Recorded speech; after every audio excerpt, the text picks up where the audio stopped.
CEO of Equinity Resources. And I'm very proud and pleased to welcome Bruce Wright, the internationally respected author of the Wright Exit Strategy, who will be doing our webinar. I'll turn it over to Bruce Wright. Good evening, everybody. It is a pleasure to be here.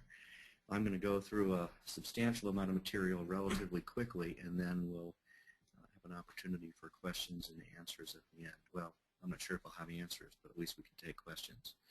With that said, let's jump right into this and give you all a taste of what it was rattling around in my brain when I came up with this webinar. The salesperson has been trained to do the following things. Number one, listen for hot buttons, which are typically described as points of fear or greed. And then item number two is to sell solutions to the greed or the fear that the client is exhibiting. The third item is to always be closing. So those are sort of the typical behavioral patterns of salespeople, whether we're talking about people who sell bicycles in a bicycle store, or people who sell medical supplies, or people who sell automobiles, or financial services, or legal services, etc. Most of the sales training that has existed for the past 100 years or so has focused on these three criteria: listen for the hot buttons, sell solutions, and always be closing. And all of this based on the belief that the greatest fundamental human needs, or really the only two, I've heard it described as the only two human motivators, are fear and greed.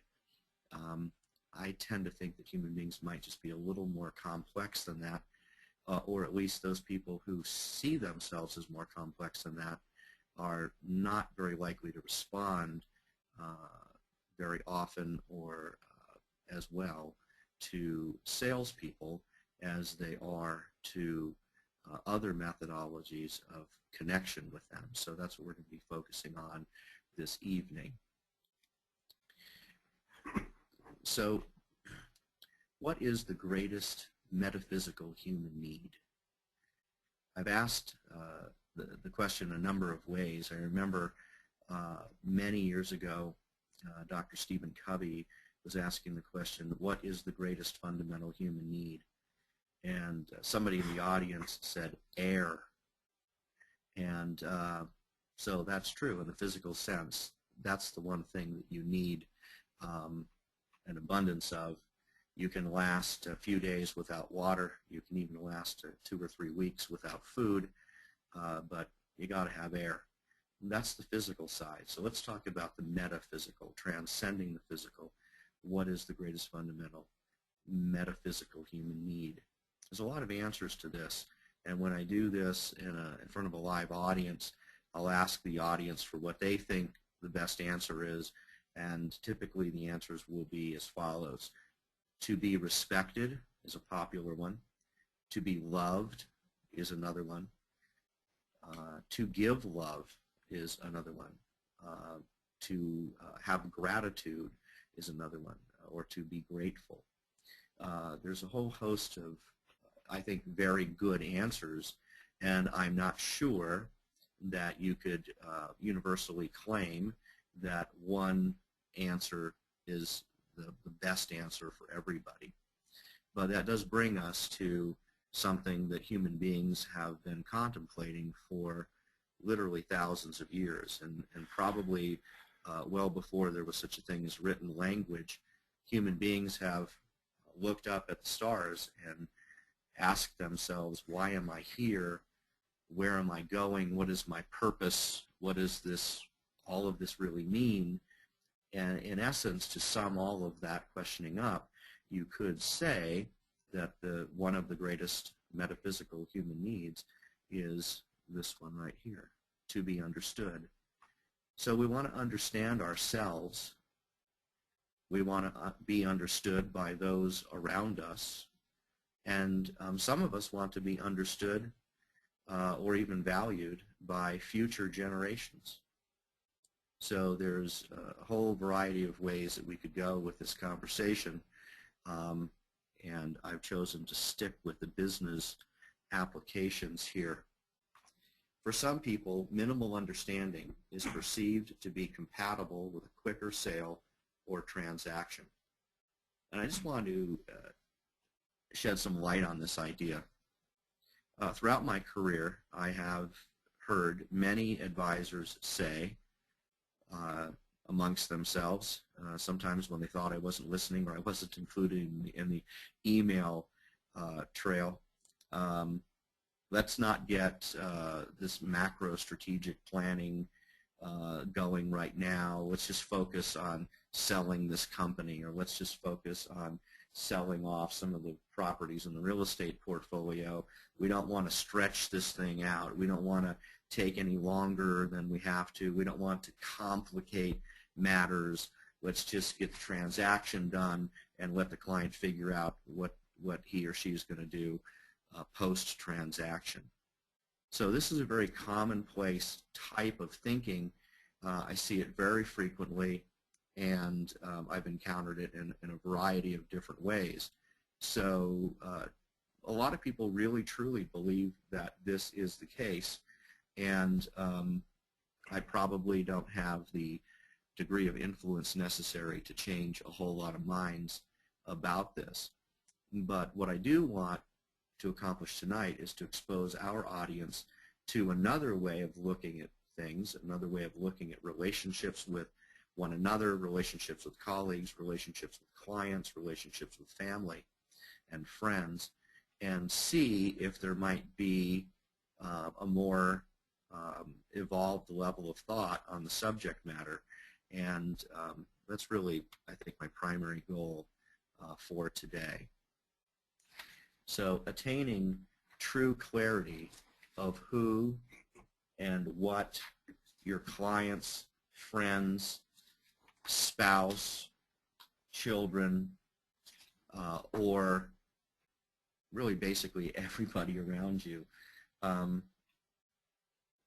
really discovering who and or what these people are today and who or what they desire to be next is to understand them as well or better than they understand themselves.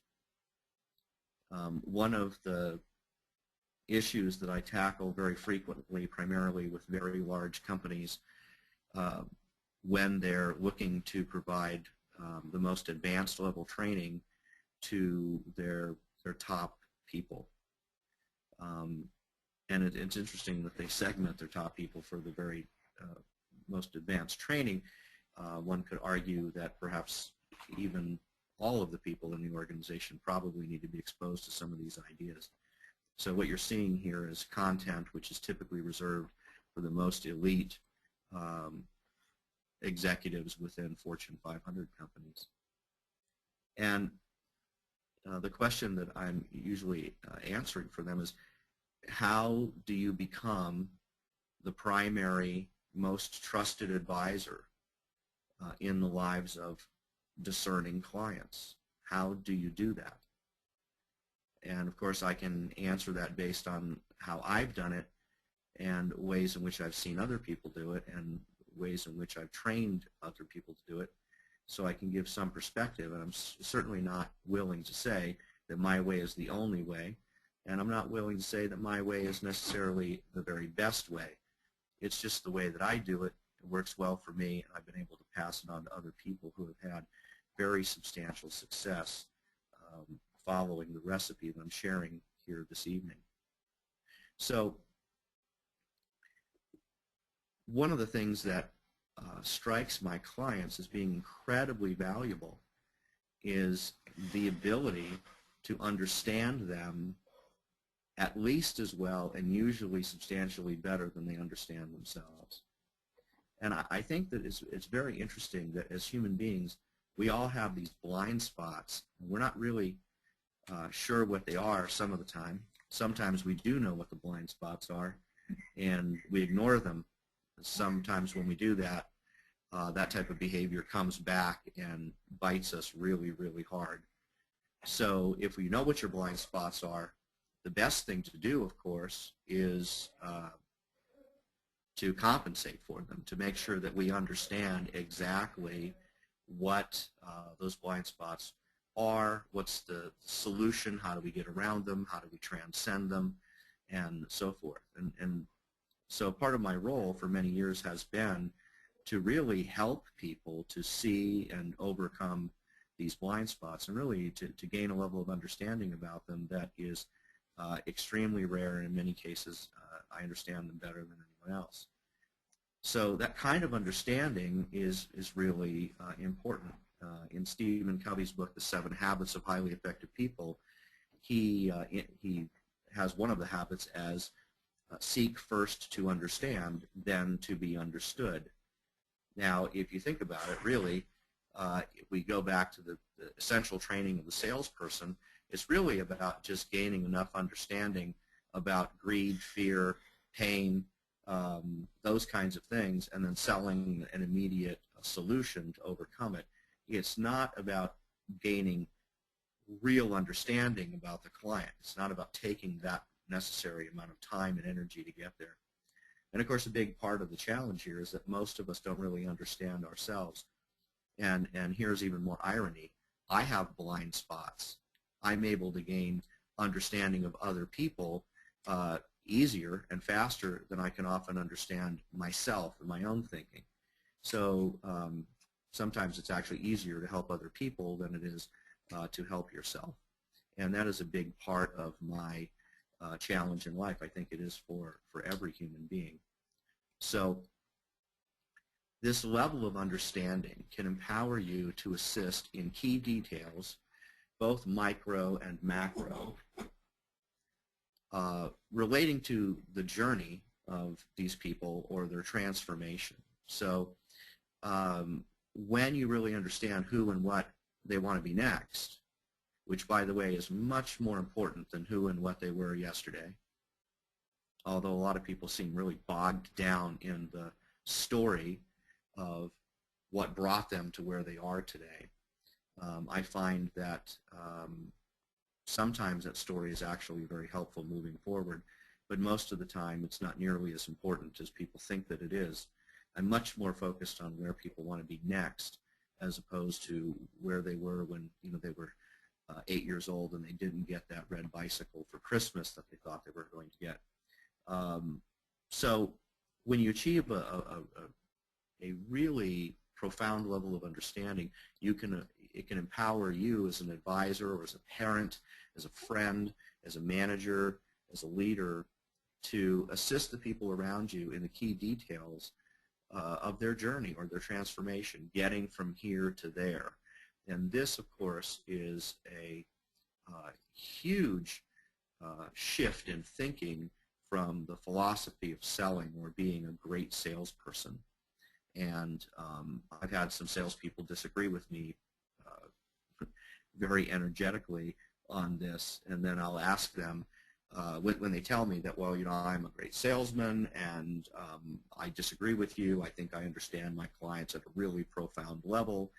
And so far, although my experience is anecdotal with only maybe about 40 or 50,000 salespeople just in the life insurance business, and probably at least twice that many in the investment management business, and then literally thousands of lawyers and thousands of accountants.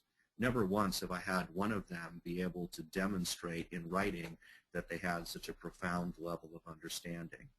So if you're going to make the claim that as a salesperson you already possess this profound level of understanding, all I have to do is ask you for the documentation that demonstrates or proves that you have that level of understanding. Quite frankly, if you can produce such documents, you're going to wow me in a very significant way. And if you can't produce those documents, then it's a great learning opportunity for you as a professional to get in touch with the reality of what you do and how you do it, as opposed to living in a state of delusion and exaggerating your level of understanding and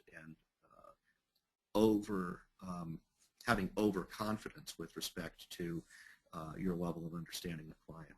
So those are some key issues I wanted to make sure I touched on tonight. The next thing is this. A lot of people want to know about trust. They really want to improve the level of trust that they experience coming to them from other people. And, you know, there's an old saying, the first rule of a gunfight is have a gun. Some people say it's to have a loaded gun and the necessary mindset to use it. There's a whole lot of ways of looking at that. So the first rule of being trusted is to be trustworthy. And I believe that trust is something, particularly amongst discerning people, that is earned. There are people who aren't very discerning, and they'll trust the word of a celebrity because they like that celebrity. And this is why you see so many celebrity endorsements for everything from you know, cars and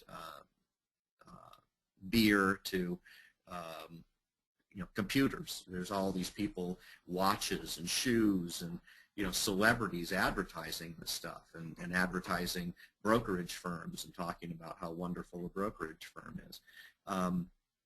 So celebrities seem to have a fair amount of sway, but I don't think they have any sway whatsoever amongst discerning people. I think most of the people that I do business with really don't care what Paris Hilton thinks is hot or isn't hot at any given time.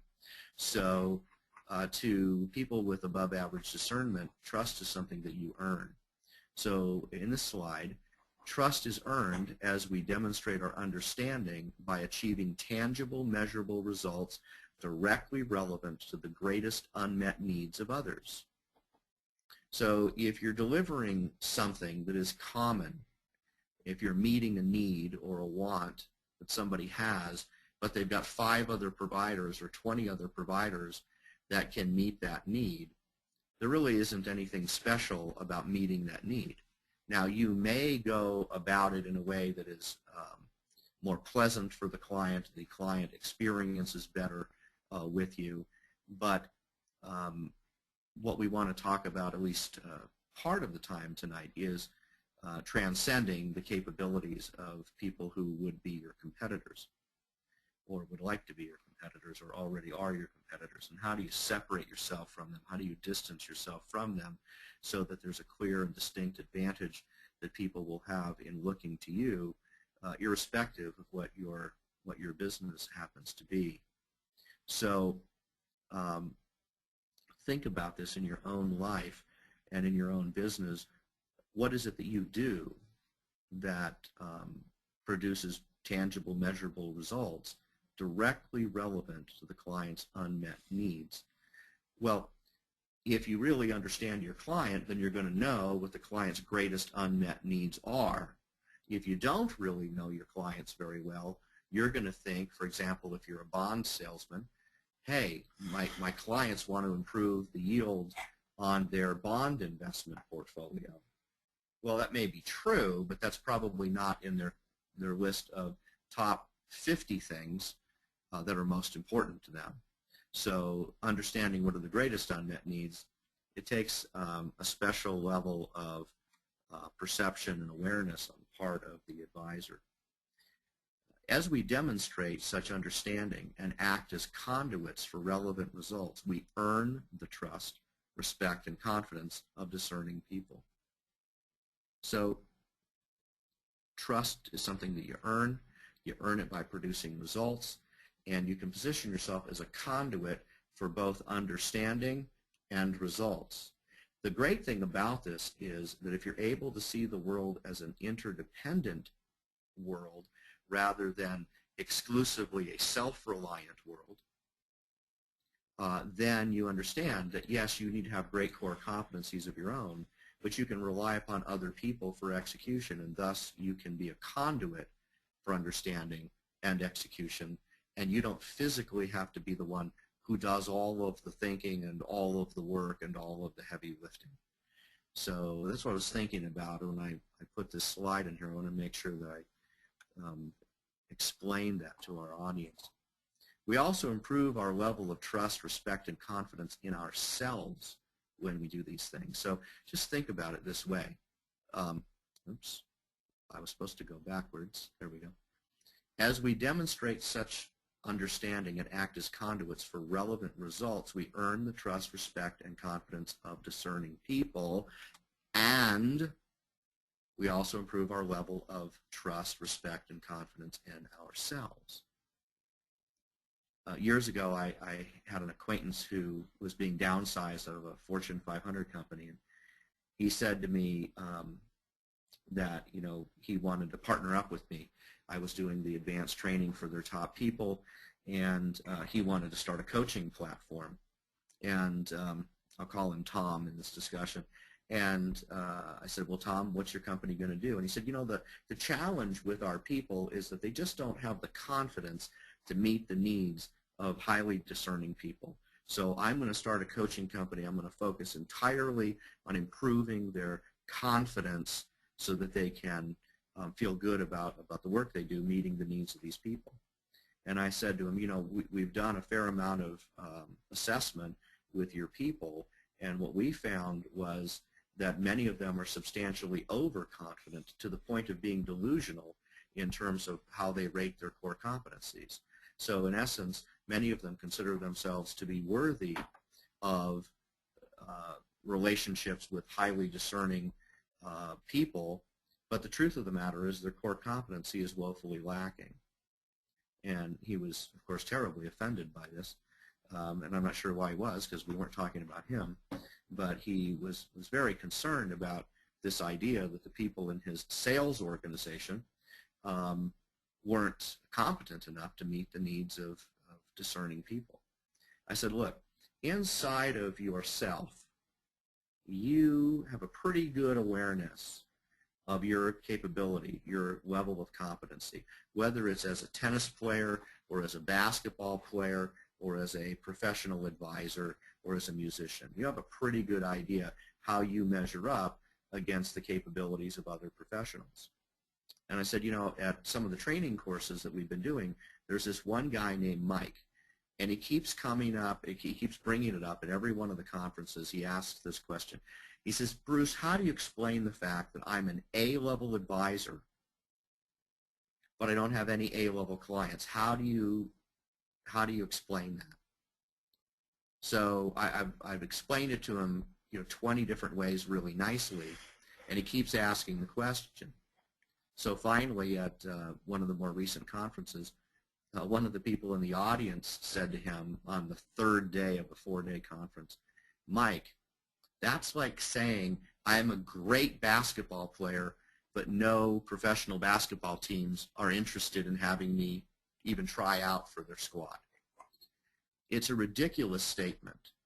See, if you look around you and you realize that you don't have any really discerning A-level clients and projects to work on, it's a pretty good indication that your level of core competency just isn't good enough. If you had fantastic core competency, it is true that other professionals would take a look at the work you do, and they would want to either be mentored by you, and they would introduce you to their clients and the projects and opportunities that they have, or they would want to work with you side by side as a colleague if they perceived you to be a peer, or if they were being stressed in terms of more projects than they could handle, they would recommend clients to you to deal with the overflow. So if you're not getting any of that kind of feedback from the marketplace, it's a pretty good understanding that you're really not an A-level player. It was interesting, we have this Rate Your Knowledge exercise, which we created for the financial services professionals, and when people go through that exercise on their own, with a rating system just from 0 to 10. There's no articulation of 1 or 3 or 5 or 10 or whatever the difference is in those numerical ratings. When people are just rating themselves without clarity on that, they rate themselves really high, 8s, 9s, and 10s in a whole series of topics. But when you get them to use a scale that I provide in phase 2 of the exercise, all of a sudden people who were calling themselves 9s and 10s are realizing that they're really 4s or 5s. So if you are very discerning and you have a very significant project and it involves tens of millions or hundreds of millions of dollars, and you can hire anybody in the world to help you with it, you probably want to go find people who are already 8s, 9s, or 10s. You wouldn't want to go below that level. And what would be the logic for going below that level?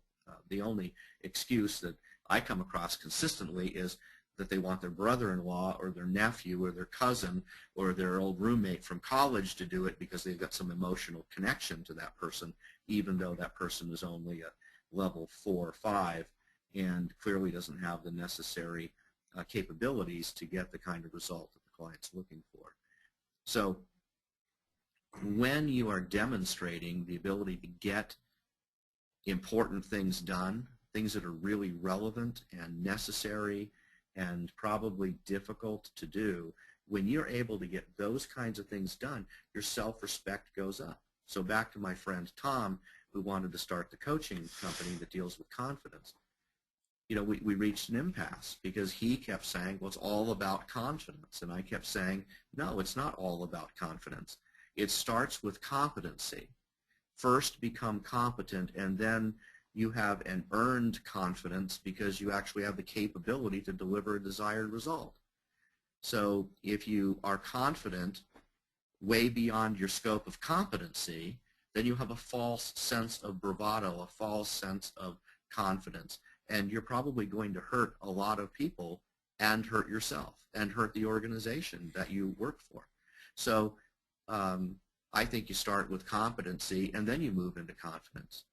And he was, I just wasn't able to convince him that my point of view was more logical. And, you know, I was done trying after about a 15-minute conversation. I didn't see the point. And he, in fact, started a coaching company to help people become more confident. And you know what? He attracted a whole bunch of what I would describe as C-level and sort of B-minus level advisors who loved the idea that somebody was telling them that they were already terrific, that they just needed more confidence. In contrast, in my model, I was saying to them and helping them prove it through their own, the exercises that they would do and the answers they would give in a legitimate sort of a scientific assessment of their capability. They didn't like that. They found it offensive. They didn't, because they had to confront their inadequacy. And so this is, you know, again, who's the market? And you know, if what you want is to be seen as a truly competent, capable advisor amongst discerning clients and the advisors that surround them, you got to step up your game and be profoundly competent first. And the other side of it is the really big egos that often are seen as high confidence. Those really big egos often actually get in the way of getting the job done, particularly when you need to be able to connect with the other advisors and interact with them in a way that is meaningful. And you know, by the time we hit a certain age, some of us decide we just don't want to work with people who are belligerent or difficult or self-centric or egotistical. And so you might have to get through a project with somebody like that. You come out on the other side, you're probably not going to want to do more business with them or introduce them to other clients or opportunities. So I'm going to talk about this idea of success breeding success. And so I've broken this down sort of in a macro view and in, I think, what is actually the right chronological order here. The first thing is that clarity leads to understanding. And a lot of times we get stuck in a place of ambiguity. The clients aren't really sure who they are and what they are and who and what they want to become next. And they're like a moving target. They're kind of bouncing around. It's very ambiguous. It's nebulous. And they're not really sure. When a client is operating in that frame of mind, it's virtually impossible to help them to a really significant level because as soon as you present solutions, they're going to come back with more questions and they're going to be struggling for clarity. So I encourage all of you to really hone your skill sets in discovering how to take a client through a process of discovery so that they become clear about who and what they want to be next. So clarity leads to understanding. Then understanding leads us to deliver relevant results. I'm not sure how you deliver a truly relevant result if you don't know for sure what it is you're trying to do. So I like to tie this into understanding and clarity all the way through here. Next point, results lead to trust and confidence. Again, the client will have trust and confidence in you for producing the result. And the last bullet point here, earned trust and confidence within ourselves allows us to live more authentically. It's a really wonderful feeling to be in a position that you've earned, you've worked, you've paid the necessary prices, whatever they were, to get to this point where you are truly an A-level performer, whether it's as a musician or as a business owner or as a manager or as a leader or as a software developer or as an advisor, whatever it is. When you get to the place where you really know that you're one of the most elite performers in your field, it's a great thing. And I think most of the people that get there have a quiet sense of confidence about them. They tend to not be braggadocious and super egotistical. Maybe there are some exceptions to that, and we could probably think of some doctors and some celebrities right away who may have humongous egos that are unappealing, but there's no doubting that they're brilliant at their craft or their profession. So success breeds success, and that's why I started here with clarity at the top, because that's the first thing, and then from there everything else is you sort of breathe life and all the rest of this by gaining clarity. Those who live in such an elevated state of being perform and deliver results at extraordinary levels while meeting the greatest needs of others. And the universal nature of what I'm presenting here tonight is really important to you. Everything that I'm sharing with you tonight is just as relevant with your spouse, your significant other, your children, your friends, your siblings, your parents, anybody that you really truly want to connect with. If you want to connect with them at the deepest and most profound level, then work with them to figure out what their greatest purposes in life are. Who are they really? Why are they here? Where are they going next? And what needs to be done to speed and ease that transformation or that journey? And then help them get there. You can make introductions to other people who can help them if you're not sure how to help them yourself. One of the things that changed my life was many years ago being in a state of just feeling overwhelmed at the complexity of a particular project. And I was talking with the client one day about it and just saying, you've got so many moving parts. This is so complex. I just can't do this alone. He says, well, who else do we need? I said, well, we definitely need a psychologist to come in and work with you on some of your issues and some of your spouse's issues, because quite frankly, I called it the Ricky and Lucy show, how they would argue and banter back and forth in these meetings. We just couldn't get anything done. And at some level, they were irritated with one another, but at another level, they thought it was cute and interesting. It was part of their quote, personality as a couple, end quote. And I said, quite frankly, it's just a profound waste of everybody's time. It's very frustrating for those of us who feel like we're there to help you get something done, and you're just not coming to clarity about some important issues. So what I want to do is bring in a psychologist. I feel that we've got some challenges with some of the team members because I think when you chose them 18 years ago or 35 years ago or whatever it was, they were probably a good fit for you then. But the reality of it is when we take a look at their attitude and their mindset, they just don't have the capabilities or the skill sets, the awareness, the relevant contacts that we need business-wise to get you where you want to go next. So, you know, the old loyalty model of you dance with the one who brung you, as the old expression goes, it sounds really great, but sometimes the one that brung you to where you are is absolutely the wrong person to help you get where you want to be next. So there are kind, gentle, loving ways to let go of that relationship and bring in the necessary people to get you where you want to go next. That doesn't necessarily mean that the person receives them with the kind, loving attitude that you intended. However, you can still control your own actions and be kind and loving and certainly professional about what you're doing. And remember that it's all about self-determination. You're not responsible for the chosen level of skill, ability, contacts, and awareness that anybody else has. Each of us is individually responsible for ourselves in those categories. So you can alleviate a lot of the stress in your life by gaining understanding about the principle of self-determination and self-selection, and being disciplined and focused and professional about those things. So people with above average discernment want to attract and retain advisors, friends, colleagues, relationships, etc., with people who, I have a list of things here.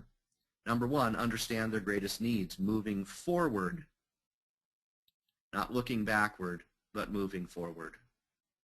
Number two, deliver relevant results on time and within budget. One of the things that drives my clients nuts is lawyers and lawyers' fees. I see it on almost every project somewhere. I'll give you an example. Just recently involves an accountant. My client has a child with special needs. She's an adult. She's almost 40, and she suffered some brain damage in an accident. And he's created special needs trusts and so forth. And the accountant that he's with right now, he hired him about 2 years ago, and the primary reason for hiring that accountant was the accountant claimed that he was a world-class expert on special needs trusts, special needs tax planning, government regulations, both at the city level and at the national level, and that he knew about all the governmental programs and all the nuances and all the ins and outs, and that was a primary aspect of his expertise and his business. So my client asked a very straightforward and I think pretty basic question relating to his daughter, and the accountant said, "Oh yeah, let me get back to you on that. I'm kind of busy right now, but I'll send you an email in a day or two." And he sent about literally a half-a-page memo. It was about 2.5 paragraphs long, along with the bill for $550 for research. And this is the kind of thing that drives discerning people nuts.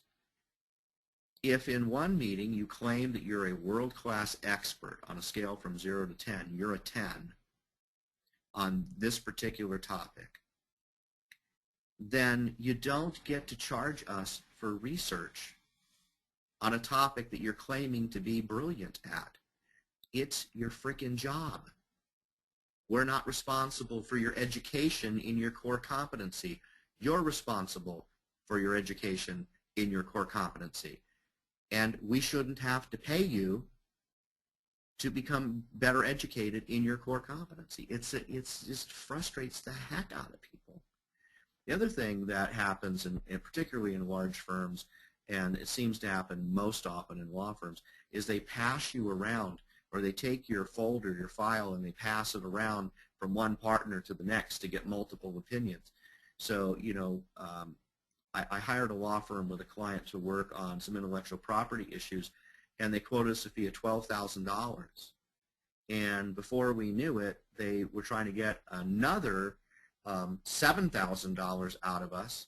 And one of the partners looked at the case and said he needed to charge us $35,000 to get us where we were going to go. And they had claimed to have all this expertise directly in the area of competency of intellectual property, specifically in the niche that we were focusing on. This is completely unacceptable behavior. And this is one of the things that drives people nuts. So if you're going to deliver relevant results, do it on time and do it within budget. If you don't do that, you self-select out of the lives and out of the business dealings of discerning people. It's as simple as that. If you want to look at it in a more direct way, and in a way that's probably going to hurt a lot of feelings, but I'm going to say it anyway, be honorable. Honor your word. If you quote somebody $12,000, do the job for $12,000. Even if you should have charged them $15,000, honor your word. Do what you say you're going to do it on time, and do it within budget. Those are basic levels of integrity, and if you don't have them, discerning people are not going to are not going to trust you, and the reason they won't trust you is because you're proving yourself not to be trustworthy. Again, first rule of a gunfight, have a loaded gun and be prepared to use it. First rule of being trusted is to behave in a trustworthy fashion. Be trustworthy. Item number 3, live in a state of authenticity. Be who you say you are. Don't lie to people. I was just talking to somebody in an interview recently about sort of the history of my career, and I said, you know, my career is just full of examples of people asking me to do things for them and me telling them I don't know how to do that. And in a lot of cases, you know, they say, okay, well, you know, can you help us find somebody? And then I do. I help them find somebody to do it, because if it's a really important thing, I'm probably going to need that professional on some other project at some point down the road anyway, so I might as well put a few minutes of my time in and help them find the right person. But the other side of that coin is that many times the clients say, well, you know what, that's okay that you don't list that as one of your core competencies, that you don't have experience doing that. I trust you to do a good job or to make sure the job gets done right, so I want to hire you to oversee it. So I've had a lot of great experiences throughout my career helping clients solve really important challenges in their lives or in their businesses or their families because I was demonstrating that I was trustworthy in other ways. So they come to me with more stuff to do, and I'm just honest with them. I don't want to mislead anybody and find myself in a project where I'm, you know, just unable to help the client, and the client's invested time and money having me be there. So I think that's the right thing to do, and that's, you know, one of the aspects of living in a state of authenticity. Know who you are, be who you say you are, show up on time, deliver results on time, and deliver those results within budget. At this level of connection, no selling is necessary or desired. Instead, we acquire results from proven people who understand and meet our greatest needs. Now, I'm writing this slide from the client's perspective. This is really important to understand for those advisors who are on the call tonight. When you have this kind of connection to the client, you're not a salesperson. You can't be a salesperson and function this way. You've transcended sales training. For a lot of people, that sales training is so ingrained in their psyche that they just can't let go of it. And to a person like that, this webinar is just going to seem crazy and just couldn't possibly work and all those kinds of things. So I wrote the slide from the client's perspective. And I really, truly believe that discerning, affluent people want this kind of connection. We want to surround ourselves with people who consistently get us the desired results. These people are proven. They demonstrate that they understand our needs and they meet them. That's who we want to surround ourselves with. We don't want to surround ourselves with people who are always trying to look for some way to sell us something. Those kinds of relationships are just too usury for most of us. Salespeople are viewed as commodities who provide commodities. Just think about that for just a minute. If you provide life insurance, or you sell annuities, or you provide mutual funds, those of us who have been around the block a few times, we just look at all of those products as commodities that we can get anywhere. A lot of the stuff we could get online ourselves. So if that's your value proposition, that you're bringing these products to us, we don't care about that. What we're looking for is, can you understand our greatest unmet needs, and can you help us resolve those needs? If you can do that for us, then we can have a really substantive, meaningful, long-term relationship. If you're just somebody pushing commodities on us, then all we're going to do, if we do any business with you at all, it's just going to be transactions. So I want to read the second sentence in the slide. Those who think and act as salespeople are correctly perceived as being authentic salespeople. To thine own self be true, said William Shakespeare. This is something that is so difficult for people to grasp until they finally get it. And when they do, they can't imagine that it took so long and was so hard to get. If you walk like a duck and you quack like a duck and you fly like a duck and you swim like a duck and you behave just like a duck, and then you say to people, but I'm an eagle, I'm an eagle, people are going to believe what they see you do and how you behave far more than what you tell them. So if your behavior and your deliverables and your functionality all looks like a sales model, feels like a sales model to us, we think you are authentically a salesperson. If you want to transcend that perception, then it's really up to you.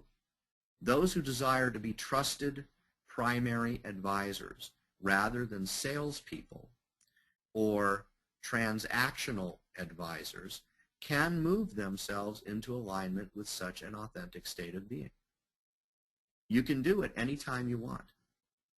Every single second that every human being is alive on the face of this earth, every single second that we're alive, we have the ability to change the way we think about ourselves, the way we think about the world, and what our role is in the world.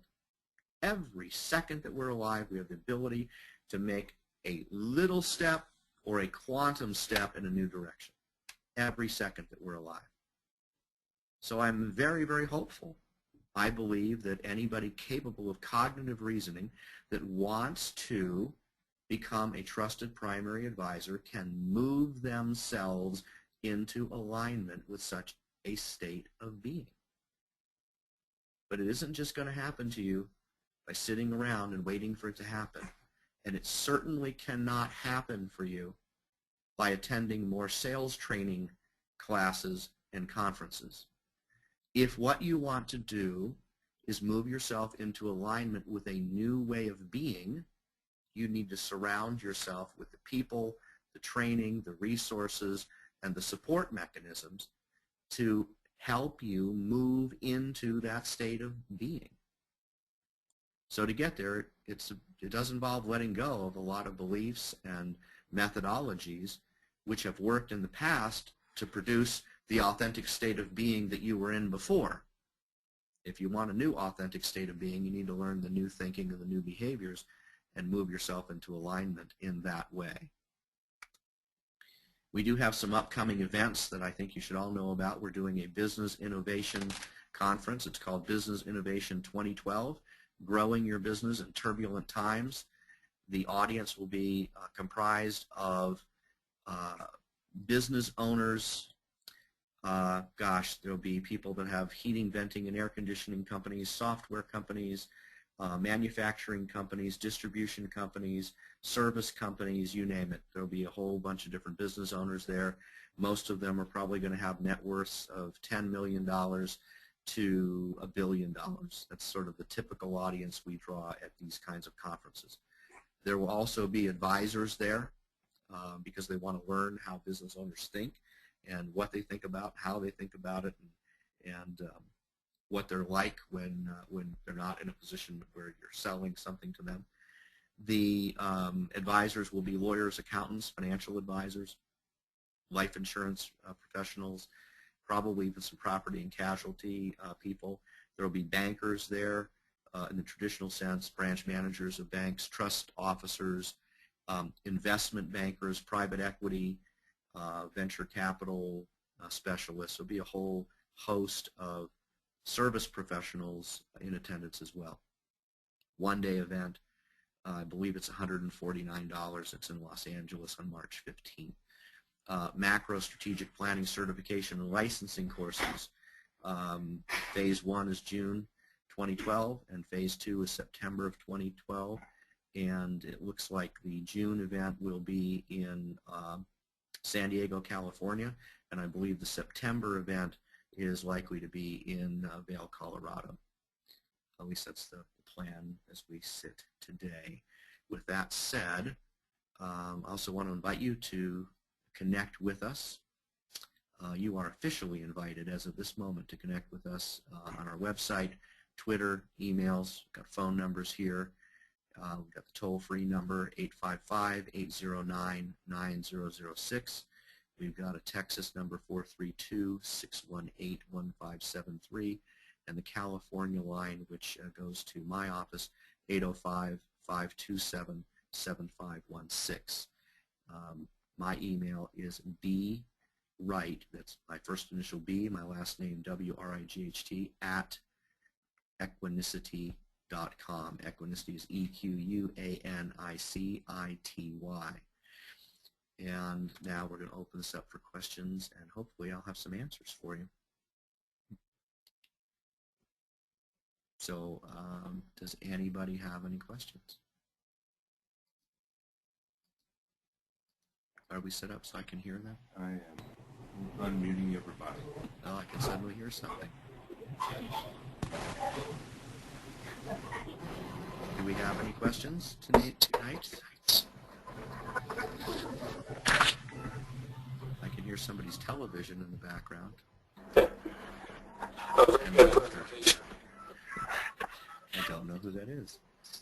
It's Wade. All right. Okay. Hello, do you have a question for me? I don't, it seems like I have some kind of weird status.